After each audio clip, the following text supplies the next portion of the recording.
Hello students, welcome back to our YouTube channel Aadhunik digital classes. आज की class में हम लोग बेसिक मैथमेटिक्स का अगला लेक्चर डिस्कस करेंगे, जिसमें हमारा आज का डिस्कशन होगा एलिमेंट्री टेक्नोमेट्री के बारे में कि टेक्नोमेट्री फिजिक्स में कहां-कहां यूज होगी और कैसे-कैसे यूज होगी, उन सब के बारे में डिटेल में बात करेंगे और इससे रिलेटेड जो भी फार्मूले आपको याद रखने हैं उनको भी डिस्कस किया जाएगा। तो सबसे पहले आओ बात करते हैं एंगल क्या होता है। तो पता होगा कि सपोज ये कोई रे है, किरण है कोई, ये कोई किरण दे रखी है और अगर ये कोई किरण दे रखी है, इसका एक बिंदु अगर हम नियत रख लें, एक सिरा इसका नियत रख लें और फिर उसको घुमाएं, पहले यहां था फिर घुमा के अब यहां ले गए, तो ये देखो हाथ की डायरेक्शन में पहले ये किरण थी, ये पहले किरण ऐसे थी, अब घूम के किरण ऐसे हो गई, ये वाला बिंदु नहीं बदला। तो देखो हाथ और इस मार्कर के बीच में क्या हुआ, एक झुकाव बना ना। तो जो भी किरण पहली थी और जो बाद में किरण है, या कह सकते हो किरण की प्रारंभिक स्थिति और अंतिम स्थिति के बीच का जो झुकाव बनता है उसे हम कोण कहते हैं। क्या आप परिभाषा अगर लिखना चाहें तो लिख सकते हैं, जब किसी किरण को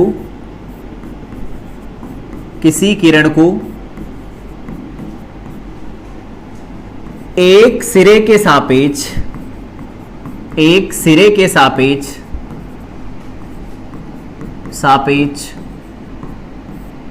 स्थिर रखकर घुमाया जाता है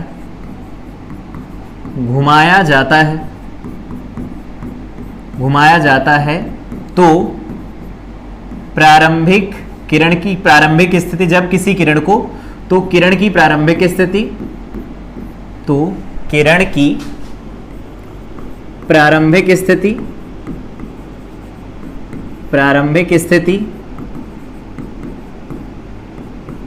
तथा अंतिम स्थिति के बीच का झुकाव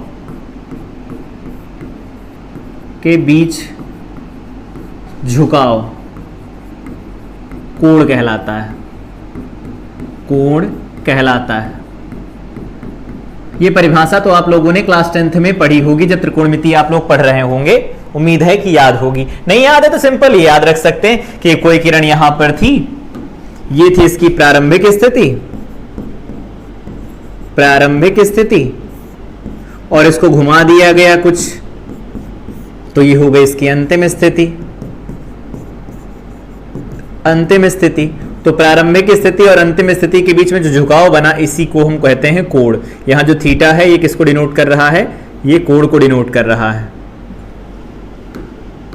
ये कोण को डिनोट कर रहा है थीटा। ठीक, सिंपल है। और यहां पर इस शीर्ष को फिक्स रखा गया है, ये क्या है, इसका शीर्ष है, वर्टेक्स है, इसको क्या किया गया, फिक्स रखा गया और घुमाया गया है जब किरण को, तो उनके बीच में प्रारंभिक स्थिति और अंतिम स्थिति के बीच में जो झुकाव बना वो कोण कहलाता है। ठीक है, उम्मीद करते हैं परिभाषा समझ में आई होगी। क्लास 10th में भी आप लोगों ने इसे विधिवत पढ़ा होगा। ठीक, आओ आगे बात करते हैं। यहां पर एक बात और भी पढ़ी होगी आप लोगों ने कि मान लीजिए कि ये कोई प्रकाश से किरण है, प्रारंभिक स्थिति ऐसी है, इसको घुमाया गया इधर की तरफ, अंतिम स्थिति ऐसी है, ऐसे घुमाया गया। ठीक है, एक प्रकाश से किरण कुछ इस तरह से, इसको घुमाया गया कुछ इस तरह से, तो प्रारंभिक स्थिति ये, अंतिम स्थिति ये, इस तरह से घुमाया गया। तो ये घुमाव कैसा है, तो ये घुमाव घड़ी की विपरीत दिशा में है। तो घड़ी की विपरीत दिशा में जब होता है तो उसे कहा जाता है वामावर्ती घूर्णन। और यहां पर घड़ी की दिशा में घूमा है तो इसे कहते हैं दक्षिणावर्ती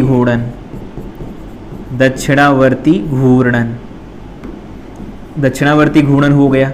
तो अब इसमें जो कोण बनेगा, यहां थीटा बनेगा, यहां भी थीटा बनेगा। मान लेते हैं यहां थीटा 1 बन रहा है, यहां थीटा 2 बन रहा है, दो अलग अलग कोण बन रहे हैं। तो यहां से अगर लिखा जाए तो क्या लिखा जा सकता है, थीटा 1 जो होगा वो वामावर्ती घूर्णन की वजह से बना है, तो ये धनात्मक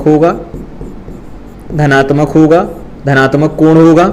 और जो वामावर्ती ना होगा, दक्षिणावर्ती घूर्णन से बनेगा, जिसका मतलब थीटा 2 है, तो ये ऋणात्मक कोण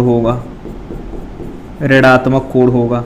ये बातें आपको पता होंगी, बस हम रिवाइज करवा रहे हैं कि घड़ी की दिशा में मापा गया कोण नेगेटिव होगा, ऋणात्मक होगा, और घड़ी की दिशा में मापा गया जो कोण होगा वो धनात्मक होगा। मतलब दक्षिणावर्ती घूर्णन तो कोण ऋणात्मक और वामावर्ती घूर्णन तो कोण धनात्मक होगा। ठीक है, ये तो हो गया कोण, और कोण धनात्मक और ऋणात्मक कैसे लिया जाता है वो हो गया इसकी चिन्ह परिपाटी।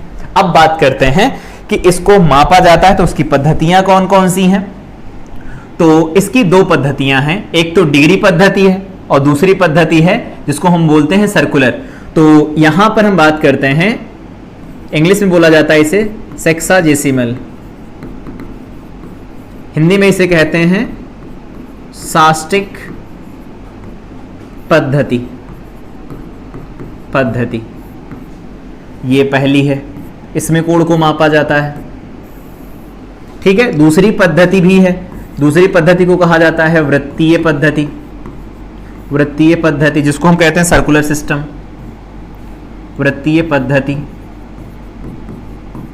पद्धति। ठीक, ये दूसरी हो गई। अब इन दोनों में खास अंतर क्या होता है, जैसे आप लोगों ने अभी तक 9th में पढ़ा होगा, 10th में पढ़ा होगा, कुछ भौतिक राशियां पढ़ी होंगी, उनके मात्रक पढ़े होंगे, तो अलग अलग पद्धति में अलग अलग मात्रक होता है। वैसे ही यहाँ पर कोण को मापने के लिए दो अलग अलग मात्रक लिए जाते हैं। वैसे अगर आप मैथ में पढ़ेंगे तो 3 लिए जाते हैं, एक और होता है ग्रेड होता है, जिसको ग्रेड कहा जाता है। यहाँ पर डिग्री होता है, वहां पर रेडियन होता है और उसमें ग्रेड होता है। तो उसमें डिटेल में जाने की जरूरत नहीं है, आगे आप मैथ पढ़ेंगे तो वहां पर आपको पढ़ाया जाएगा। यहां पर हम बात करते हैं सेक्साजेसिमल का क्या मतलब है। इसका सिंपल सा मतलब यह है कि यहां पर वन समकोण, एक समकोण जो होता है उसको हम क्या करते हैं 90 बराबर भागों में विभाजित करते हैं, 90 बराबर भागों में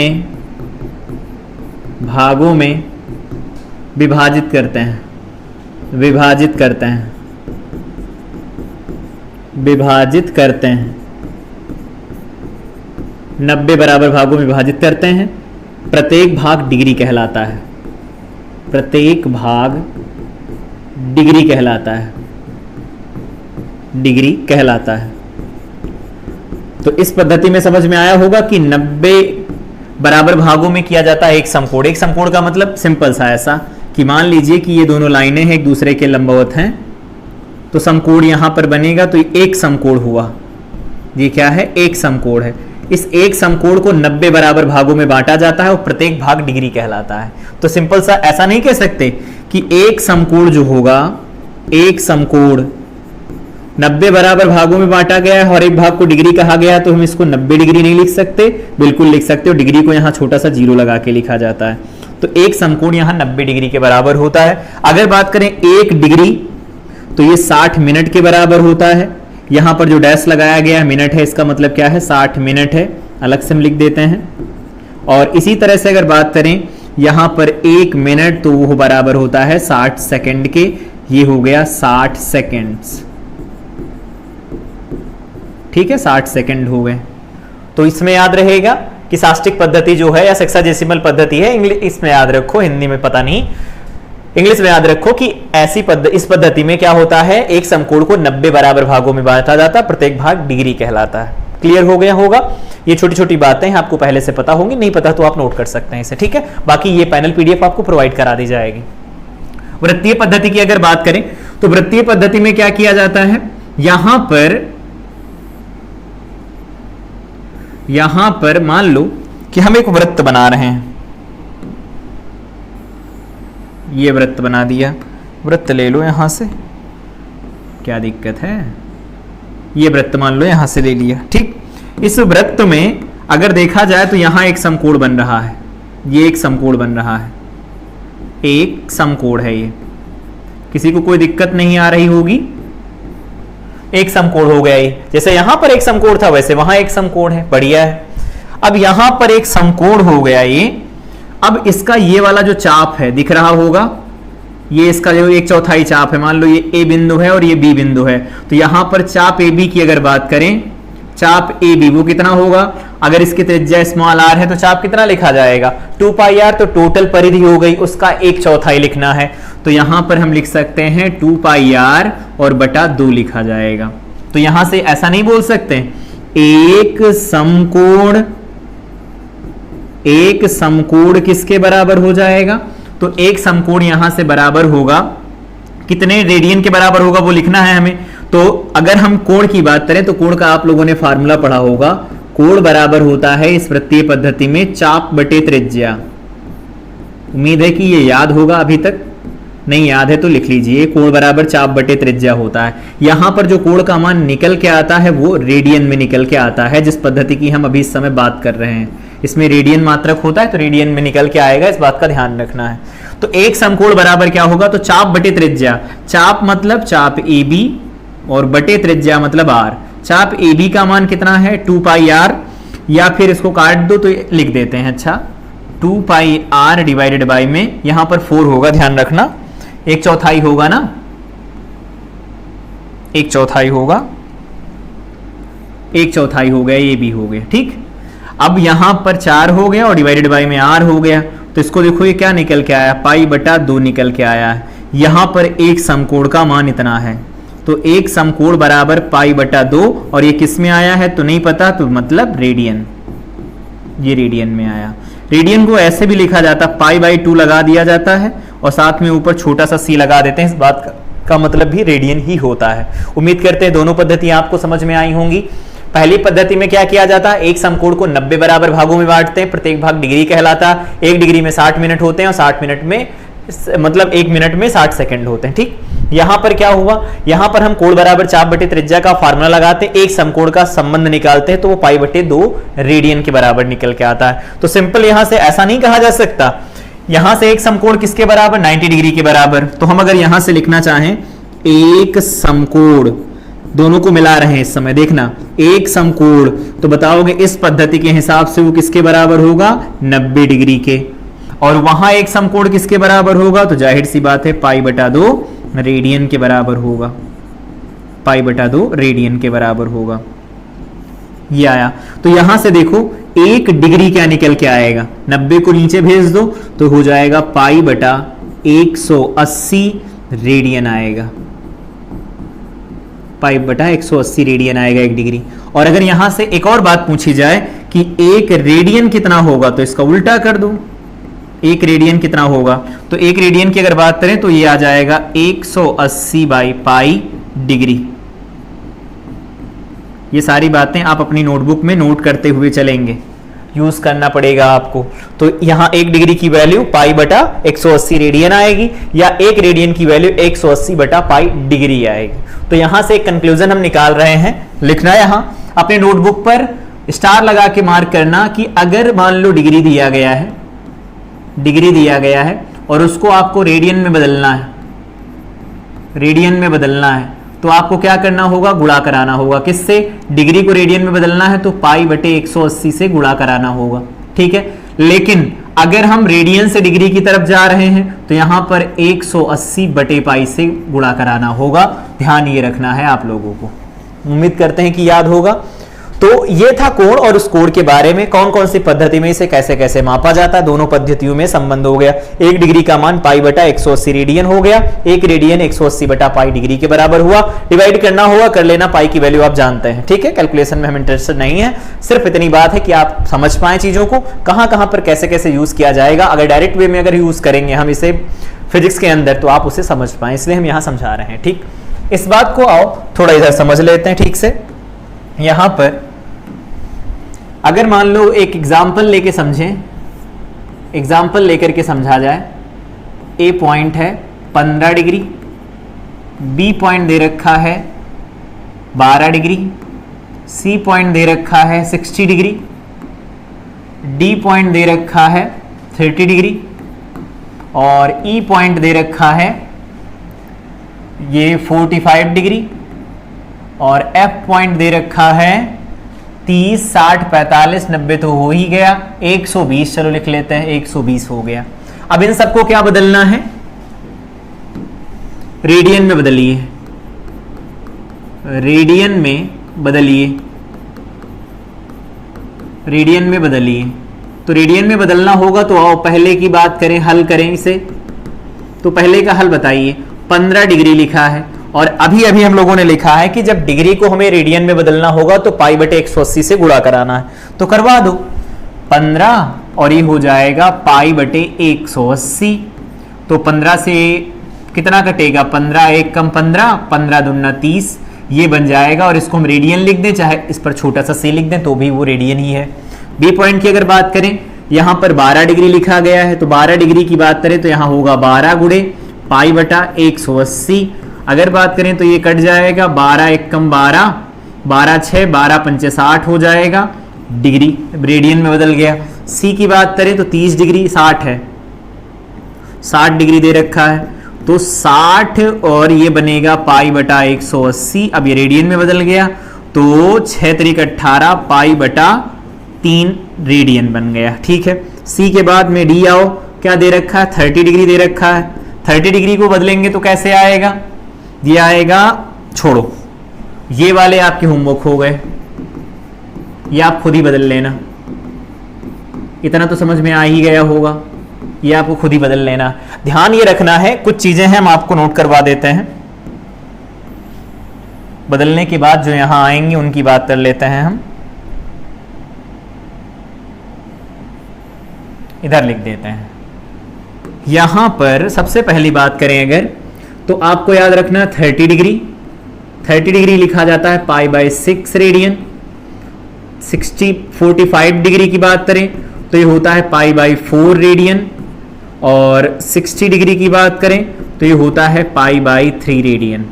ठीक है, और यहां पर बात करें तो 120 डिग्री की अगर बात करें तो ये होता है 2 पाई बाय 3, और 150 की बात करें तो 150 कितना होगा, कितना होगा 5 गुना, तो 5 पाई बाय 6 हो जाएगा, 5 पाई बाय 6।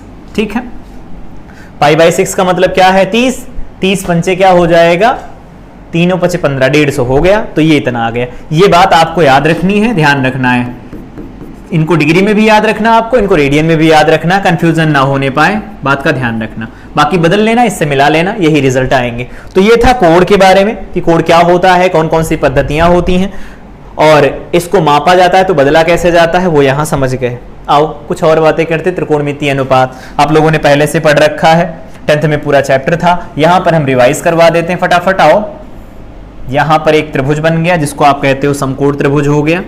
यहां पर हमने ए लिख दिया, इसको बी लिख दिया, यहां सी लिख दिया। सी पर हमने कहा थीटा बन रहा है, कोई दिक्कत वाली बात नहीं है।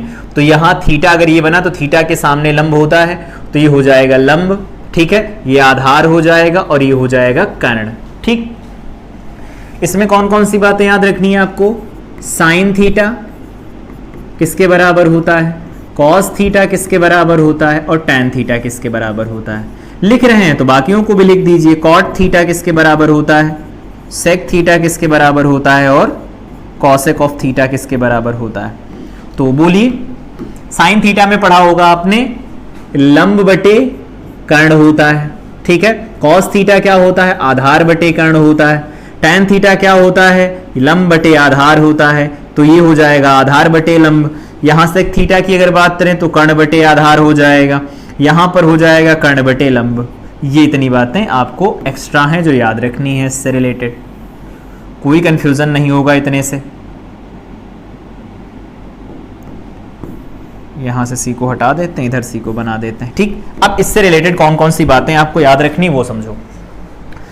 याद तो ये होगा ही, ये टेबल तो याद ही होगी सबको, ये वाली टेबल तो सबको याद होगी। इसमें लिखा जाता है एल ए एल के ए, ये बातें तो सबको याद होंगी उम्मीद करते हैं। इसमें यहाँ पर ये साइन थीटा होता है, यहाँ पर कॉस थीटा होता है, यहाँ पर टैन थीटा होता है, लिखा जाता है ना, याद किया होगा आपने। इसके नीचे अगर लिखा जाए तो यहाँ पर कॉट थीटा होता है, यहाँ पर क्या होता है तो यहाँ पर सेक थीटा होता है, और यहाँ पर क्या होता है कॉसेक थीटा होता है। ठीक है, ये याद रखना है। तो साइन अगर लिखा जाएगा तो ऊपर लंब बटे आधार, और कॉसेक लिखा जाएगा तो कर्ण बटे लंब, उल्टा लिखा जाएगा। इस तरह से आप याद रख सकते हैं इस टेबल को। उम्मीद करते हैं कि ये फालतू चीज याद रखने की कोई जरूरत नहीं, आपको ये बातें अभी टिप्स पर होंगी, आप हाई स्कूल का पेपर दे करके आए हैं अभी। अगर बात किया जाए कि इससे रिलेटेड और कौन सी बातें, तो इनको कुछ कंबाइन करवा लो, आपको रिलेशंस पता हो चल जाएंगे। जैसे पहली अगर बात करें तो इसमें सिंपल डायरेक्ट लिखते हैं, साइन थीटा जो है वो किसके अपोजिट होता है रेसिप्रोकल में, कॉसेक थीटा के रेसिप्रोकल में जाएगा। कॉस की अगर बात करें तो ये 1/sec थीटा, और अगर बात किया जाए tan थीटा तो ये क्या लिखा जाता है 1/cot थीटा। ये हो गया। इसी से कुछ सर्वसमीकाएं हैं, त्रिकोणमितीय सर्वसमीकाएं पता होंगी, जैसे sine square theta plus cos square theta is equal to 1, और पढ़ा होगा 1 प्लस टेन स्क्वायर थीटा जो होता है वो कॉट सेक स्क्वायर थीटा होता है, और बात करें तो 1 प्लस कॉट स्क्वायर थीटा जो लिखा जाता है वो लिखा जाता है कॉसेक स्क्वायर थीटा। ये होती हैं त्रिकोणमितीय सर्वसमीकाएं जिनका भरपूर यूज किया जाएगा फिजिक्स के अंदर। तो उम्मीद करते हैं आप इसे याद रखेंगे, ज्यादातर पहली और दूसरी का प्रयोग किया जाएगा, ठीक है, लेकिन ऐसा नहीं कि थर्ड याद ना रखें, याद रखेंगे, ठीक। तो ये हो गए त्रिकोणमितीय अनुपात, उनसे संबंधित ये कुछ पॉइंट्स हो गए। यहां सबसे इंपॉर्टेंट पॉइंट लिखा गया है, ये सबसे ज्यादा पॉइंट है इंपॉर्टेंट, इस पर स्टार लगा करके नोट करके इसे लिखना कि यदि थीटा का मान बहुत छोटा दिया गया होगा तो साइन थीटा को हम लगभग थीटा लिखेंगे, कॉस थीटा जो होगा लगभग 1 के बराबर होगा, और टैन थीटा थीटा के बराबर होगा। याद रखनी है बातें, तो स्टार मार्क करके ये लिख लेना कि साइन थीटा थीटा के बराबर है। अगर हम बात करें यहां, मान लीजिए कि आपसे कहा गया साइन 5 डिग्री और टैन 5 डिग्री, ठीक है, और आपसे सिंपली कहा गया 5 डिग्री, तो इन सब की वैल्यू निकालेंगे तो अब लगभग बराबर में आएंगी। तो यहां पर हम लगभग का साइन लगा लेते हैं, अप्रोक्सीमेशन का। तो इसको क्या लिख सकते हैं, ये हो जाएगा 5, डिग्री को रेडियन में बदलना है तो पाई बटा 180 बदल गया रेडियन में। इसका मान निकाल लीजिए आप, और इसका भी मान निकाल लीजिए, 5 गुणे पाई बटा 180, और इसका भी मान 5 गुणे पाई बटा 180 निकल के आता है। मतलब ये मान सबके सब सेम निकल के आते हैं। आप कैलकुलेटर से खुद चेक कर सकते हैं, आपके फोन में कैलकुलेटर है, वहां से इसे दोबारा से चेक कर सकते हैं, लगभग में वैल्यू सारी सेम बनती हैं। तो यहां याद रखना कि अगर थीटा जो है वो बहुत छोटा है, बहुत छोटा है, तो हम यहां पर साइन थीटा को कभी कभी लगभग टैन थीटा भी लिख लिया करेंगे, कोई दिक्कत नहीं होगा, और इसे कभी कभी हम थीटा भी लिख लेंगे, कोई दिक्कत वाली बात नहीं है। कॉस थीटा की अगर बात करें तो ये लगभग में 1 के बराबर हो जाएगा। ये बात आपको एज इट इज याद रखनी है, उम्मीद करते हैं याद रहेगा। देखो साइन थीटा थीटा के बराबर, टैन थीटा थीटा के बराबर, तो साइन थीटा टैन थीटा और थीटा सब बराबर बराबर होंगे अगर थीटा का मान बहुत छोटा होगा। इन सब का उपयोग करेंगे आप लोग जब आप प्रकाशिकी पढ़ेंगे क्लास 12th के अंदर। ऐसा नहीं कि फर्स्ट ईयर में यूज नहीं, फर्स्ट ईयर में बहुत यूज है, लेकिन ज्यादातर यूज वहां डायरेक्ट किया जाता है, कोणों को कम करके, और वहां पर पैराएक्सियल रेस के बारे में बात की जाती है, अच्छी किरणों के बारे में जब बात की जाती है तो फार्मूला निकालने के काम आता है। और आपने दर्पण सूत्र पढ़ा होगा, वो भी निकालने में काम आ सकता है। बाकी और भी ऑप्टिक्स में है, प्रकाशिकी में और भी निगमन है जिनको करने के लिए हम इनका उपयोग करेंगे। तो उम्मीद करते हैं ये बात भी आपको विधिवत समझ में आई होगी। त्रिकोणमितीय अनुपात ये भी कोई नई बात नहीं है, आपने पहले से पढ़ रखा है, जस्ट रिवाइज कर लेते हैं। साइन 0 0 हो गया, साइन 30 1/2 हो गया, साइन 45 हो जाएगा 1/√2, साइन 60 हो जाएगा √3/2, साइन 90 1 हो गया, ठीक। कॉस थीटा की बात करें तो ये 1 आएगा, कॉस 30 की बात करें √3/2 आएगा, और ये 1/√2 आएगा, 1/2 और 0 आएगा, ये 0 1/√3, ये 1 और ये बन जाएगा √3 अनडिफाइंड, ठीक। इसमें और कौन कौन सी बातें हैं याद रखनी है, तो राइट साइड में एक ट्राइंगल बना हुआ है, वो सबसे इंपॉर्टेंट ट्राइंगल है पूरी फिजिक्स का। ये ट्राइंगल क्या बताता है, इसमें इस ट्राइंगल को हम यहां दोबारा बना लेते हैं। ये ट्राइंगल हो गया, इधर बना लो। इस ट्राइंगल में 90 डिग्री होता है, ठीक।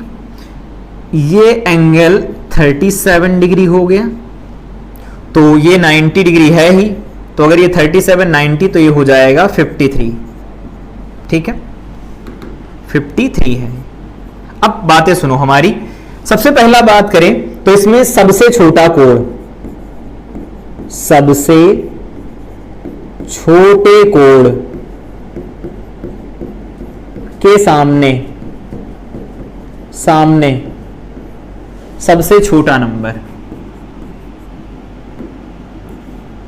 सबसे छोटा नंबर होगा। अब ये नंबर कौन कौन से होंगे तो जानते हैं, यहां नंबर हम लिखेंगे ट्रिपलेट 3 4 5, जो त्रिकोणमितीय अनुपात लिखने के काम आएंगे, और साथ में इसमें पाइथागोरस प्रमेय भी लागू होती है। देखो पाइथागोरस प्रमेय, पाइथागोरस प्रमेय भी इसमें लागू होती। ठीक, तो हमने कहा जो सबसे छोटा कोण होगा उसके सामने छोटी संख्या लिखी जाएगी। तो 37 के सामने इन तीनों में छोटा कौन, तो 3 लिख देना यहाँ। तो अब सबसे बड़ा तो कर्ण होगा, तो 5 ही हो जाएगा, तो बचा ये 4 होगा। इसमें कौन कौन से मान याद रखने हैं, तो आपको याद रखना है साइन 37, कॉस 37, tan 37। साइन 37 की अगर बात करें तो इससे क्या निकल के आएगा, लंब होगा 3, तो यहां पर हो जाएगा 3/5, आधार हो जाएगा 4/5 और ये हो जाएगा 3/4। देखो लंब बटे आधार 3/4। इसी तरह से अगर 53 की बात करें तो साइन 53 डिग्री, कॉस 53 डिग्री और tan 53 डिग्री। साइन 53 की बात करें तो उस केस में लंब बनेगा ये 4 वाला, तो लंब क्या हो जाएगा 4/5 ही हो गया। और कॉस की बात करें तो उस समय आधार 3 बन चुका होगा, तो 3/5 आएगा और ये हो जाएगा 4/3। तो यहां से ये मान निकल के आए, यहां से ये मान निकल के आए। आप इसे याद रखेंगे, सबसे ज्यादा महत्वपूर्ण यही है त्रिभुज। ठीक, बाकी जो यहां मान लिखे वो लिखे गए हैं, बाकी के मान आप खुद ही निकाल सकते हैं। मुझे नहीं लगता इसमें ज्यादा डीप में जाने की कोई जरूरत है, लेकिन ये ट्रायंगल आपको याद रखना है। ठीक, कॉपी पर बनाते चलेंगे। यहां पर कुछ चीजों के बारे में हमें बात करनी है, जैसे यहां पर हम बात करें कि ये हमने बना दिया, ये बना दिया हमने पहला चतुर्थांश, ये बना दिया दूसरा चतुर्थांश, और ये बना दिया तीसरा चतुर्थांश, और ये बना दिया चौथा चतुर्थांश। चतुर्थांश क्या होते हैं आप लोगों को पता होगा। यहां पर मूल बिंदु होता है। पहले चतुर्थांश में सभी टेग्नोमेट्रिक रेशियो, टी रेशियो कहा जाता है, टी अनुपात ऐसे लिख देते हैं, सभी टी अनुपात कैसे होंगे, धनात्मक होंगे। टी अनुपात का मतलब त्रिकोणमितीय अनुपात धनात्मक होंगे, मतलब sine cos tan cot sec cosec सब धनात्मक। इस वाले में क्या होगा, साइन और कॉसेक ये धनात्मक होंगे, और बाकी के क्या होंगे, शेष क्या होंगे, शेष ऋणात्मक होंगे। ठीक, इस वाले में टैन होगा और कॉट होगा, ये कैसे होंगे, तो ये धनात्मक होंगे। शेष क्या होंगे, तो शेष ऋणात्मक होंगे। इस वाले में क्या होता है, कॉस और सेक, ये कैसे होंगे, धनात्मक होंगे। शेष क्या होंगे, ऋणात्मक होंगे, शेष ऋणात्मक होंगे। ठीक, ये बात तो पहले से आपको पता होगी। यहां पर हम बताना क्या चाहते हैं, कोण को बदलना पड़े कभी, तो कोण को बदलने के लिए आओ बात करते हैं। सबसे पहले हम चलते हैं पहले चतुर्थांश की तरफ। तो पहले चतुर्थांश को कितने तरीके से लिखा जा सकता है, फर्स्ट चतुर्थांश। तो पहले चतुर्थांश को कितने तरीके से लिखा जा सकता है, एक तो आप बोल सकते हैं साइन 90 माइनस थीटा करके लिखा जा सकता है, कॉस 90 माइनस थीटा, कॉस भी लिख लेते हैं, और tan 90 माइनस थीटा लिखा जा सकता है। बोर नहीं होना है कि ये बता रहे हैं हमें आता है तो हम नहीं सुनेंगे, बिल्कुल सुनना पड़ेगा, क्योंकि जब आगे चीजें चलना शुरू करेंगी तो फिर सुनाई नहीं देगा। इसीलिए अभी सुनना है, ध्यान से नोट करना है इसे, और प्रॉपर वे में बनानी है कॉपी। ठीक, ये बात हो गई। एक दूसरा तरीका भी हो सकता है पहले चतुर्थांश को लिखने का, पहला चतुर्थांश को लिखने का एक दूसरा तरीका हो सकता है, चतुर्थांश को लिखने का एक दूसरा तरीका हो सकता है क्या, साइन 360 प्लस थीटा, ऐसा भी तो लिख सकते हैं। एक चक्कर पूरा हो गया 360 में, उसके बाद वापस आ गए, कॉस 360 प्लस थीटा और tan 360 प्लस थीटा। ये हम याद करा देंगे, यही याद हो जाएंगे। ठीक, पहला चतुर्थांश कंप्लीट। दूसरे चतुर्थांश की बात करें, यही बात कर लेते हैं, सेकंड क्वाड्रेंट, दूसरा चतुर्थांश। दूसरे चतुर्थांश को भी दो तरह से लिखा जा सकता होगा, कैसे, पहला यहां पर sine 90 plus theta, cos 90 plus theta, दूसरे चतुर्थांश में चले गए tan 90 प्लस थीटा। इसको दूसरी तरह से भी लिखा जा सकता है, वो भी देखो, सेकंड क्वाड्रेंट, द्वितीय चतुर्थांश। इसमें क्या होगा, इसमें हम लिख लेते हैं साइन 180 माइनस थीटा, कॉस, अब ये नहीं सोचना सारे क्यों नहीं लिख रहे हैं, सारे की हमें जरूरत नहीं, जिनकी जरूरत वो लिखेंगे हम। cos 180 माइनस थीटा, बाकी आप समझदार आप खुद ही लिख सकते हैं। tan 180 माइनस थीटा ऐसा भी लिखा जा सकता है, ये हो गया 180 माइनस थीटा, यहाँ 180 होता ऊपर कम करेंगे हल्का सा कम करेंगे तो दूसरे में आ जाएंगे, ये हो गया। तीसरे को कैसे लिखा जा सकता है आओ देखते हैं। थर्ड चतुर्थांश, तीसरे चतुर्थांश की अगर बात करें तो इसको कितने तरीके से, दो तरीके से इसको भी लिख सकते हैं। एक तो 180 प्लस कर दो तो sine 180 plus theta cos 180 plus theta और यहां tan 180 प्लस थीटा। ये पैनल पीडीएफ आपको प्रोवाइड करा दी जाएगी। आप एक बार इस क्लास के ओवर होने के एक बार जाकर के डाउनलोड करके इसे पढ़ लेना है, बाकी नोट करना है तो नोट कर सकते हैं। ठीक, ये हो गया। एक और भी तरीका होता है तीसरे को लिखने का। तीसरे को लिखने का और कौन सा तरीका हो सकता है? तीसरे को लिखने का तरीका हो सकता है 270 माइनस थीटा, लिख सकते हैं ना।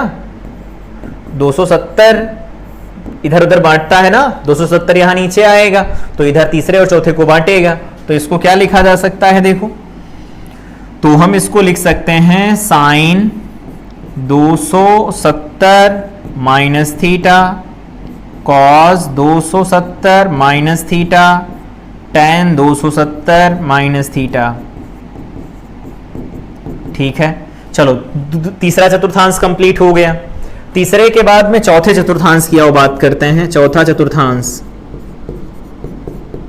इसको भी दो तरह से लिखा जा सकता है। पहला साइन अगर बात करें तो 270 प्लस थीटा लिख लो, कॉस 270 माइनस थीटा लिख लो और tan 270 माइनस थीटा लिख लो।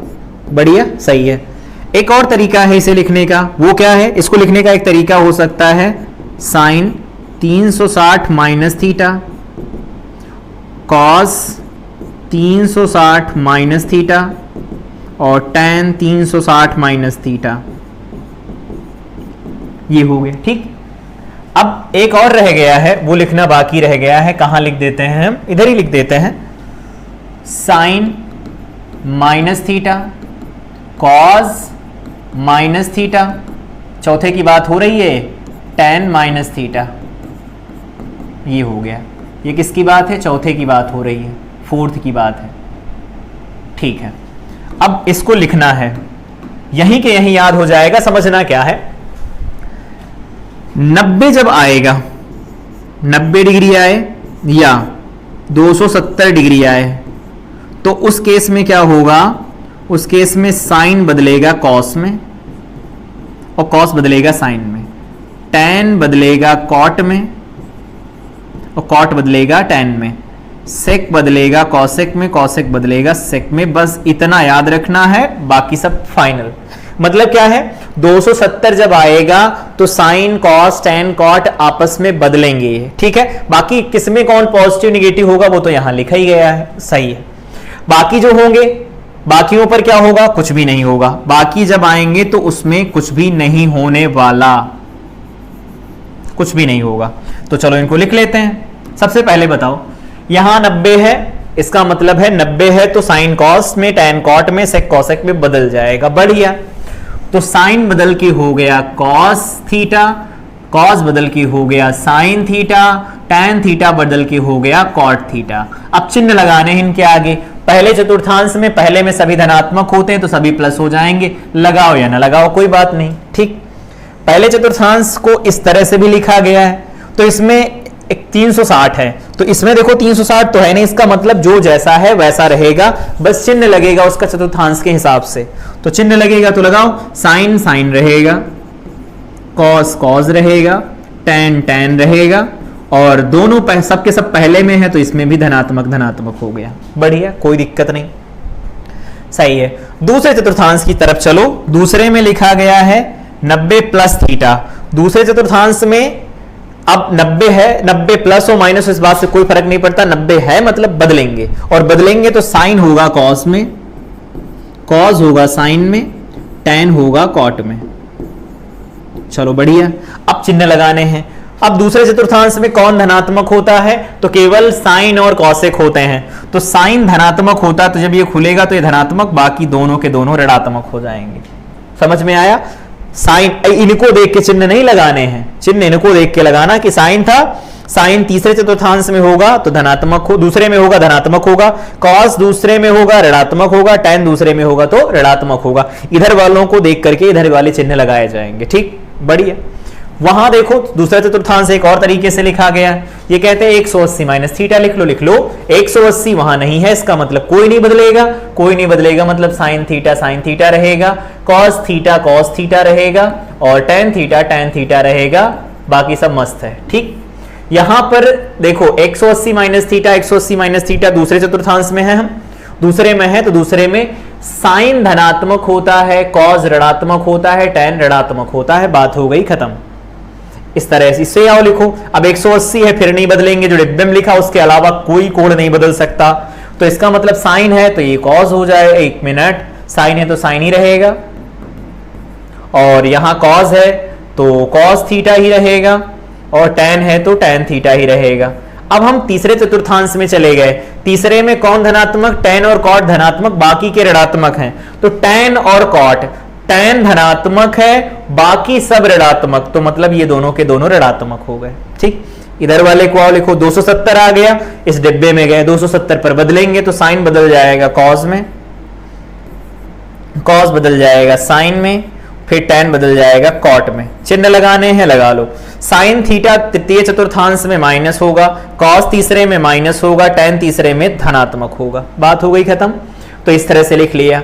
इधर कुछ रह गए, यहां इनको लिख लेते हैं। इनको लिखेंगे तो 270 प्लस थीटा, 270 चाहे प्लस हो चाहे माइनस, 90 प्लस हो चाहे माइनस, सब बदलते हैं। तो यहां पर साइन है, साइन बदलेगा कॉस में तो ये बन जाएगा कॉस थीटा, कॉस बदलेगा साइन में तो ये साइन थीटा हो जाएगा, tan बदलेगा cot में तो cot theta.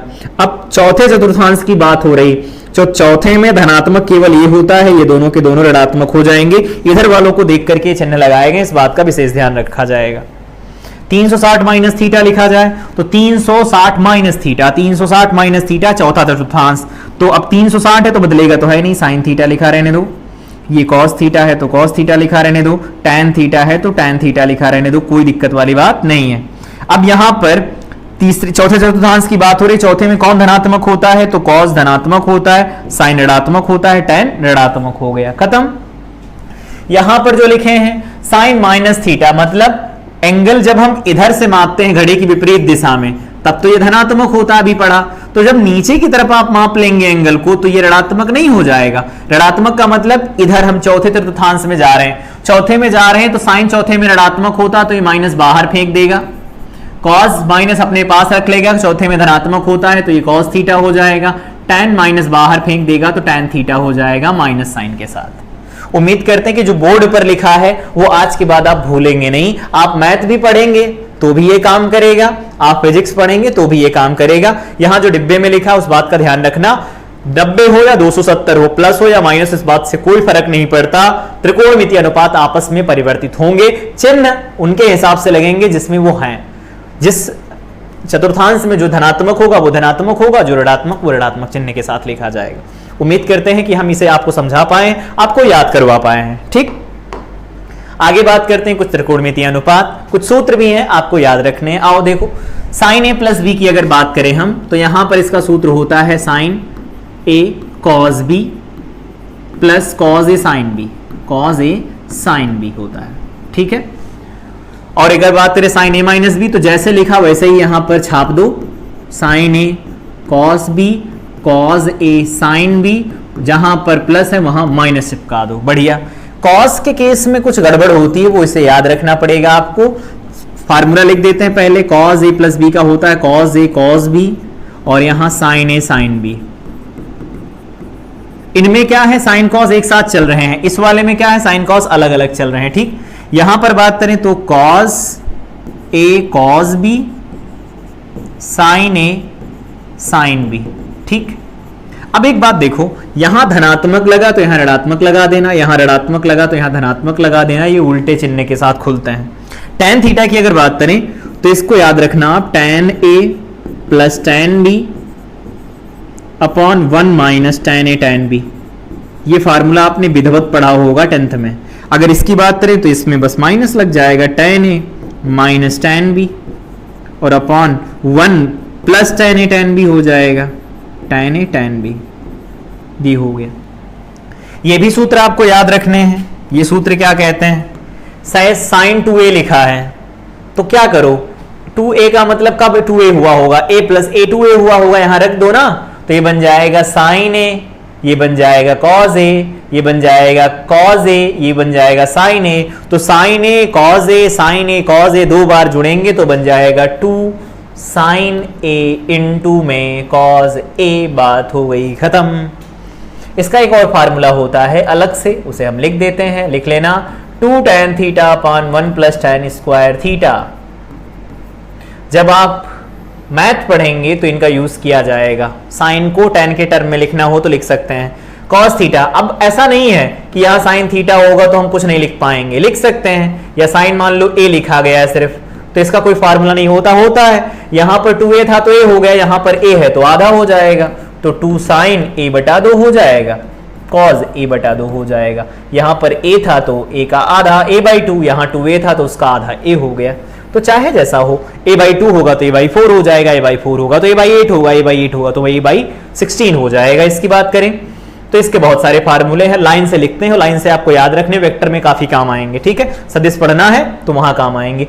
2 cos square theta minus 1 बराबर 1 माइनस 2 साइन स्क्वायर थीटा बराबर cos square theta minus sign square theta, plus नहीं है नहीं तो सोचो 1 हो गया। और एक फार्मूला होता है 1 माइनस tan स्क्वायर थीटा बटे 1 प्लस tan स्क्वायर थीटा। ये इतने सारे फार्मूले हैं, 1 2 3 और ये चौथा फार्मूला, ये 4 फार्मूले हैं। अगेन ये इसके साथ फार्मूला कंबाइन हो रहा, cos को tan में ऐसे लिख सकते हैं। tan का एक ही formula 2 tan theta upon 1 minus tan square theta. Confuse नहीं हो जाना कि यहाँ जो लिखा वही है, यहाँ प्लस लिखा यहाँ माइनस लिखा। ये वाले जो हमने लाइन खींच के ये मार्क किए हैं इनको बोला जाता है मास्टर फार्मूला, मास्टर फार्मूला बोला जाता है, ठीक है। मास्टर फार्मूले हैं ये, कि जब भी कभी कोई त्रिकोणमितीय समीकरण आपको मैथ में हल करनी हो तो आप डायरेक्ट साइन को tan में, cos को tan में और tan को tan में कन्वर्ट कर दीजिए और जो भी इक्वेशन दे रखी है उसको आप सॉल्व कर सकते हैं। इवन हाफ एंगल में भी तोड़ना हो तो तोड़ लो, कोई दिक्कत वाली बात नहीं है। तो ये कुछ फार्मूले हैं आपको याद रखने हैं, ऐसा नहीं तो नहीं है, कुछ और भी हैं, आओ उनके बारे में बात करते हैं। लेकिन इनका यूज कहां पर किया जाएगा वो बता देते हैं। जैसे साइन a प्लस बी का यूज करना है, आप फिजिक्स में इसका कहां यूज करेंगे। जैसे मान लीजिए एग्जाम्पल की बात करते हैं, किसी ने कह दिया आपसे कि tan 15 का मान बताओ। अब टेबल में गए, टेबल में तो tan 15 है ही नहीं, लेकिन जो याद है उससे क्या 15 बनाया जा सकता है, तो दिमाग में क्लिक किया होगा, बिल्कुल सही, 45 माइनस 30। तो इसे लिख सकते हैं tan 45 माइनस 30, 15 बनेगा। अब देखो tan a माइनस बी बन गया कि नहीं बन गया, और tan a माइनस बी का फार्मूला हम जानते हैं, इधर लिखा है देखो, ये बनेगा tan a और minus tan b divided by 1 plus tan 45 into में tan 30 मान रख दो। तो tan 45 का मान जानते हैं 1 होता है और ये 1/√3 होता है, डिवाइडेड बाई में 1 प्लस ये 1 बन जाएगा इंटू 1/√3 बन जाएगा। इसको अगर बेहतर तरीके से आप लिखें तो क्या लिख सकते हैं, √3 माइनस 1 अपॉन √3 प्लस 1। बात हो गई खत्म, ये हो गया हमारा आंसर tan 15। हम चाहते हैं कि आप निकालना साइन 75, ये आपका होमवर्क है। कैसे निकालेंगे साइन 75, तो हम लिख देते हैं साइन, बिल्कुल सही बात कर रहे हैं, 45 प्लस 30। अब साइन 45 प्लस 30 लिखेंगे तो साइन a प्लस बी का फार्मूला जो ये लिखा है यहाँ खोल देंगे, वैल्यू निकल आएगी आपकी। उम्मीद करते हैं चीजें आपको विधिवत समझ में आ रही होंगी। इसका मान आएगा √3 प्लस 1 अपॉन 2√2 आएगा, आप क्रॉस चेक कर सकते हैं खुद से। आगे आओ, कुछ फार्मूले और लिखने हैं, लाइन लगा के फार्मूले हैं इसमें, कहां पर कैसा काम में आ जाए कुछ भरोसा नहीं। Sine C plus sine D की बात करें तो इसका फार्मूला होता है 2 sine C plus D by 2 into में cos C minus D by 2, C minus D by 2। बढ़िया।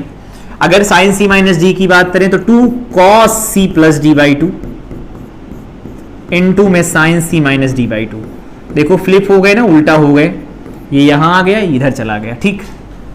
cos c प्लस डी की बात करें तो 2 cos c plus D by two into में cos c minus D by two, इसमें सब cos रहता है। इस वाले का फार्मूला थोड़ा अलग रहता है, हाँ ठीक है।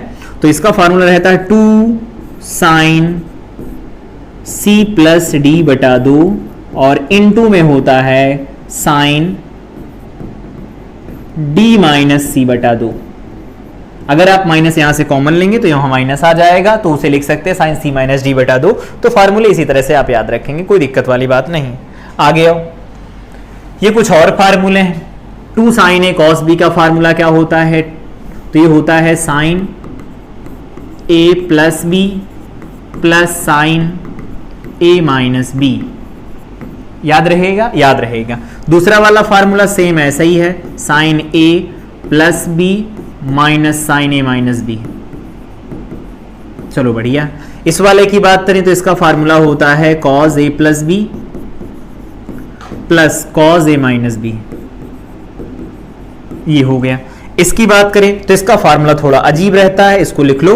इसको लिखेंगे हम cos, ये बन जाएगा a minus b minus cos a plus b, उल्टा लिखा जाता है a प्लस b, ठीक है। माइनस अगर यहां चिपका दें तो उसको पहले और इसको बाद में लिख देंगे, कोई दिक्कत वाली बात नहीं है। उम्मीद करते हैं बात बेहतर तरीके से आपको समझ में आई होगी। तो ये कुछ बेसिक फार्मूले हैं त्रिकोणमितीय के जो आपको विधिवत आने चाहिए। कुछ और बातें रह गई हैं वो बता देते हैं, कुछ छूटने ना पाए। साइन रूल और कोसाइन रूल, इनको कहा जाता है ज्या नियम और कोज्या नियम। एक त्रिभुज बनाते हैं फिर समझाते हैं आपको। ये त्रिभुज है, इस त्रिभुज में ये लगेगा कब? पहली बात तो ये कोण दिए हो, भुजाएं दे रखी हो, तब इनका प्रयोग होगा। तो आओ देखते हैं। मान लो इसको लिखा गया है, ये A है, ये B है, ये C है। तो यहां पर जो कोण बनेगा उसको A कहेंगे आप, यहां जो बनेगा वो B होगा, यहां बनेगा वो C होगा। ध्यान से बताना, ये कोण A के सामने जो भुजा होगी उसको स्मॉल a लिखा जाएगा, कोण B के सामने जो भुजा होगी स्मॉल b, कोण C के सामने जो भुजा लिखी जाएगी वो स्मॉल c होगी, ठीक। तो हम अगर सबसे पहले बात करें ज्या नियम की, ज्या नियम की, तो ज्या नियम क्या कहता है? इधर किनारे लिख लेते हैं। ज्या नियम, साइन नियम, इसको कहते हैं साइन रूल। ये ज्या नियम क्या कहता है? ये कहता है कि जब कभी भी ऐसा होगा तो हम उसे लिख सकते हैं साइन a बटा a, और इसे लिख सकते हैं साइन b बटा b, और यहां पर लिखा जा सकता है साइन कैपिटल C बटा साइन c। ये लिखा जा सकता है। नीचे भुजाएं दे रखी, ऊपर कोण दे रखे हैं, और भुजा और जो भी कोण की ज्या और उसकी भुजा का जो अनुपात है वो नियत रहता है। तो देखो, कोण की ज्या बटे भुजा, कोण की ज्या बटे भुजा, कोण की ज्या बटे भुजा बराबर है, ठीक। ये लगाएंगे। इसका उपयोग आप फिजिक्स में कहां करेंगे? तो इसका उपयोग आप करेंगे जब आपको लामी की प्रमेय पढ़ाई जाएगी, वहां पर इसका उपयोग किया जाएगा। कोई अगर ब्लॉक दे रखा हो या मान लो कोई पिंड दे रखा हो, उसके ऊपर 3 बल लग रहे हैं जो एक ही बिंदु से होकर के गुजरते हैं, और वो पिंड संतुलन की अवस्था में होता है, तो उसके लिए हम लामी की प्रमेय का उपयोग करते हैं, जो साइन नियम से डेराइव होकर आती है, व्युत्पन्न किया जा सकता है। तो उसका इंतजार करेंगे, जब दोबारा इसे समझाया जाएगा तो आप याद रखेंगे। अभी के लिए याद रखना कि साइन रूल है क्या। चलो बढ़िया। अगर बात करें कोज्या नियम की, कोज्या नियम की अगर हम बात करें तो कोज्या नियम की सिंपल बात यह है, इसको हम कहते हैं cosine rule. Cosine rule, cosine rule का मतलब कॉज रूल है।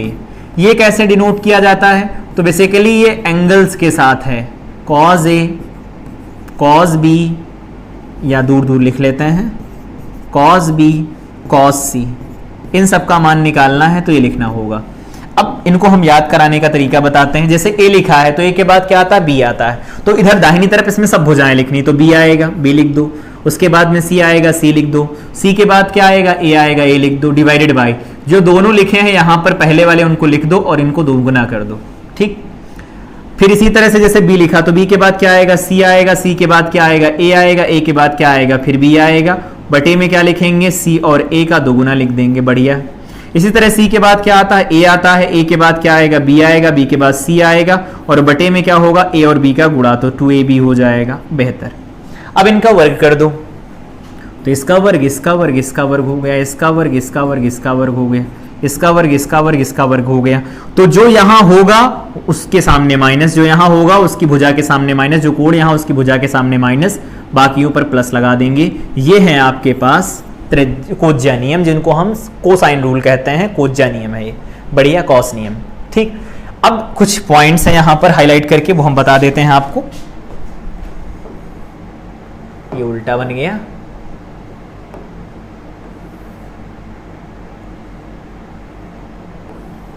उल्टा ही हो जा रहा है। यहां पर हम साइन और कॉस के ग्राफ आपको बता रहे हैं, जैसे बता रहे हैं वैसे याद रखना है। इधर y अक्ष दे रखा है आपको, इधर x अक्ष दे रखा है, इधर y अक्ष दे रखा है आपको, इधर x अक्ष दे रखा है। यहां पर हम आपको ग्राफ बताने जा रहे हैं y बराबर cos x का, और यहां हम बताने जा रहे हैं आपको y बराबर sin x का। अब ये पूछ सकते हैं आप कि हम ये ग्राफ क्यों बता रहे हो। हम तो अगर मान लो नीट की आप तैयारी कर रहे हैं या सिर्फ आप 11th की तैयारी कर रहे हैं और आपने मैथ नहीं ले रखी है, तो इनका यूज कहां पर होगा? इनका यूज होगा जब आप पढ़ेंगे प्रत्यावर्ती धारा। वहां पर आपने पढ़ा होगा क्लास 10th में, जो ग्राफ बनता है वो कुछ इस तरह से चलता है। तो वो पता तब होगा जब आप पहले से देख चुके होंगे और समीकरण जब निकल के आएगी तो उसे बना पाएंगे पेपर पर। तो आओ सबसे पहले बात करते हैं साइन का। तो साइन 0 का मान 0 होता है, आपको पता होगा, और कॉस 0 की बात करें तो उसका मान 1 होता है। इसका मतलब यहां पर y बराबर में क्या आएगा? 1 आएगा। ठीक, दोबारा लिख देते हैं इधर से खड़े होकर, y बराबर क्या आएगा? ये 1 आएगा। ठीक, या फिर आप इसको बोल सकते हैं यहां पर ये 1 वाली लाइन है, और टेबल से आपको ये भी तो पता चल गया ना कि इसका अधिकतम मान कितना हो सकता है। तो इसके भी अधिकतम मान 1 हो सकता है और न्यूनतम मान -1 हो सकता है। टेबल से पता है हमको, इसका अधिकतम मान 1 हो सकता है, इसका न्यूनतम मान -1 हो सकता है। दोनों की यही खास बात है। मतलब साइन का अधिकतम मान +1 होगा, न्यूनतम मान -1 होगा। अब नहीं कहना 0 होता है, 0 से छोटा होता है -1, तो -1 बोलेंगे सबसे छोटा मान। अब इसमें बात करनी है हमें अलग अलग कोणों पर। तो साइन 0 0 होता है, कॉस 0 1 होता है। तो ये ग्राफ यहां शुरू होगा, ये ग्राफ ऊपर से शुरू होगा। ठीक है, बढ़िया। यहां पर मूल बिंदु जिसको O कह रहे हैं हम, यहां पर मूल बिंदु जिसको O कहा जाता है। तो ऐसा ग्राफ कुछ ऐसा बनता है, हम बनाते हैं कुछ इस तरह से बनता है, ये ऐसे ग्राफ बनता है। इसका ग्राफ कुछ उल्टा बनता है, ऐसा ग्राफ बनता है, और ये रुकता नहीं है, लगातार अनंत से अनंत तक चलता जाता है। यहां पर देखो 0 पर मान इसका क्या आ रहा है? प्लस का 1 आ रहा है। तो ये +1 वाली लाइन है दोनों में, ये -1 वाली लाइन है, यहां पर ये -1 वाली लाइन है। तो देखो यहां पर ऐसा हुआ, 0 कब होता है? तो दिमाग में तुरंत आया होगा cos 0 कब होता है? जब हम कोण का मान कितना रख देते हैं? π/2, 90 डिग्री रख देते हैं। याद हो गए होंगे अब तक, 90 डिग्री हो गया। और -1 कब आता है? तो आपको पता होगा ये आता है 180 पर, 180 का मतलब है पाई रेडियन के ऊपर हो गया। इसी तरह से अगर यहां पर बात करें फिर से 0 कब होता है? तो ये 0 होता है 3π/2 पर 0 होता है। और फिर अधिकतम कब होता है? ये अधिकतम दोबारा से किस पर होगा? 360, मतलब पाई के ऊपर दोबारा अधिकतम होगा। और ये लगातार चलता जाएगा। एक चक्र होता है जो 0 से 360 के बीच में चलता है, उसके बाद वो लगातार दोहराया जाता है। तो एक चक्र मैंने बना दिया, ऐसा होगा। इस वाले में क्या होगा? जो अधिकतम मान निकल के आता है वो कितने पर आता है? तो आप बताएंगे 90, 90 मतलब π/2। 0 कहां होता है? तो 180 पर 0 होता है। ऋणात्मक कहां होता है? तो 270 पर होता है, मतलब 3π/2 होता है। बदल लेना आप खुद ही, अब तो समझदार हो गए हो। यहां पर बात करें फिर से 0 कब होता है? जब 2π आता है तो फिर से 0 होता है, और वापस से फिर ये चक्र दोबारा शुरू हो जाता है। तो ये साइन का ग्राफ है, आपको याद रखना, ये कॉस का ग्राफ है। ये ग्राफ 0 से शुरू होता है, ये ग्राफ 1 से शुरू होता है, नीचे उतरता है, फिर बढ़ता है, फिर नीचे उतरता है, फिर बढ़ता है। ये नीचे से शुरू होकर के ऊपर जाता है, फिर नीचे आता है, फिर ऊपर जाता है, फिर नीचे आता है। साइन और कॉस से ग्राफ है, मोस्ट इंपॉर्टेंट ग्राफ है, इंपॉर्टेंट ग्राफ है, आपको इनको याद रखना है। ठीक है, बाकी अगर आप मैथ पढ़ेंगे या पढ़ रहे हैं तो ये कैसे बनते हैं, आप जब अवकलन के अनुप्रयोग पढ़ेंगे वहां पर आपको जब उच्चिष्ट और निम्निष्ट पढ़ाया जाएगा, साथ में आपको पढ़ाया जाएगा वर्धमान तथा ह्रासमान फलन, तो उनकी सहायता से इन्हें बनवाया भी जाता है। यहां पर हम बनाने के पीछे नहीं जाएंगे, सब लोग हैं पढ़ने वाले इसमें, जो लोग मैथ नहीं लिए हैं वो भी पढ़ रहे हैं, जो मैथ लिए वो भी पढ़ रहे हैं, तो ज्यादा डिटेल में नहीं, सिर्फ ये जो पिक्चर है आपको एज इट इज याद रखनी। अगर बन के आ जाए तो आप पहचान पाए कि साइन है या कॉज। ठीक, ये तो हो गया बेसिक टेक्नोमेट्री के बारे में। तो हम लोगों ने बेसिक टेक्नोमेट्री में क्या क्या पढ़ा? सबसे पहले कोण के बारे में बात की कि कोण क्या होता है, कैसे मापा जाता है, और उसकी कौन कौन सी पद्धतियां होती, दोनों में संबंध क्या होता, बदला कैसे जाता है। कुछ सवाल की, आपको कुछ होमवर्क मैंने दिए हैं। यहां पर त्रिकोणमितीय अनुपात पढ़े और वो बात बताई कि अगर साइन थीटा का मान बहुत छोटा है थीटा, तो उस केस में साइन थीटा थीटा होगा, tan थीटा के वो बराबर हो जाएगा, cos थीटा 1 होगा। ये टेबल आपको पहले से पता है। ये वाला जो इंपॉर्टेंट है ये आप याद रखेंगे, सबसे ज्यादा इंपॉर्टेंट यही है त्रिभुज।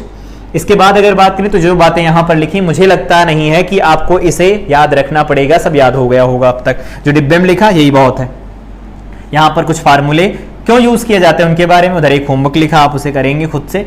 यहाँ पर sine C plus sine D, यहाँ पर 2 sin a cos b वाले फार्मूले लिखे गए। यहाँ पर मैंने आपको बताया ज्या नियम क्या होता है, कोज्या नियम क्या होता है, और यहाँ पर साइन और कॉस के ग्राफ क्या होते हैं उनके बारे में हम लोगों ने बात की। तो ये थी बेसिक त्रिकोणमिति जो आप लोगों को आनी चाहिए।